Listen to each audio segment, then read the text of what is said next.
দ্রব্যমূল্যের ঊর্ধ্বগতিতে সাধারণ মানুষের দিন খুব কষ্টে কাটছে।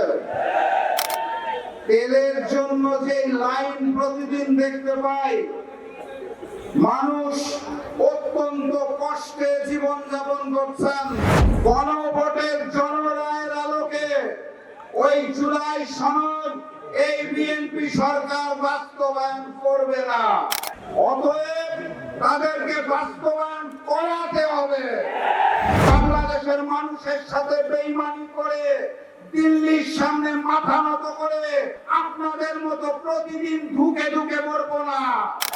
আল্লাহ নির্ধারিত সময়ে মৃত্যুবরণ করব, তার আগে পর্যন্ত ইনসাফের জন্য লড়বো ইনশাআল্লাহ। আমাদের দেশের গ্রাম অঞ্চলে এখন গড়ে 12 থেকে 18 ঘন্টা পর্যন্ত বিদ্যুৎ পাওয়া যাচ্ছে না। দ্রব্যমূল্যের ঊর্ধ্বগতিতে সাধারণ মানুষের দিন খুব কষ্টে কাটছে। তেলের জন্য যে লাইন প্রতিদিন দেখতে পাই, মানুষ অত্যন্ত কষ্টে জীবনযাপন করছেন। সেই সময়ে সরকার আমাদেরকে বলতে চায় জ্বালানির পর্যাপ্ত মজুদ রয়েছে। সরকারকে কঠিন ভাষায় কথা বললে তো কালকে আবার বাসায় হামলা করবে। তাহলে সম্মানের সাথে বিনয়ের সাথে বলতে হবে, মাননীয় প্রধানমন্ত্রী, মাননীয় স্বরাষ্ট্রমন্ত্রী, মাননীয় জ্বালানি মন্ত্রী, এতই যদি মজুদ থাকে তাহলে এত বড় লাইন কেন?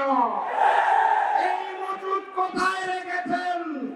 নতুন হাওয়া ভবন কোথায় সৃষ্টি করেছে? সম্মানের সাথে বলা হয়েছে তো নাকি? আলহামদুলিল্লাহ। আর আজকের এই সমাবেশ থেকে স্পষ্ট ভাষায় জানিয়ে দিতে চাই, গণভোটের জনরায়ের আলোকে ওই জুলাই সনদ এই বিএনপি সরকার বাস্তবায়ন করবে না। অতএব তাদেরকে বাস্তবায়ন করাতে হবে।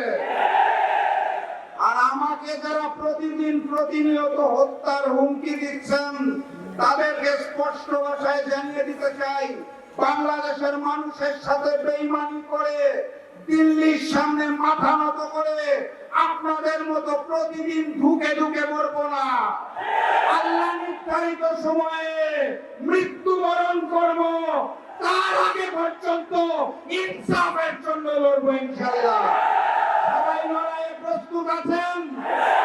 আগামী লড়াইয়ের প্রস্তুতি আছে? ইনকিলাব, ইনকিলাব, ইনকিলাব, ইনকিলাব। দেখা হবে বিজয়ে। বিজয়ের পথে যাত্রা শুরু জীবন অথবা মৃত্যু। আসসালামু আলাইকুম।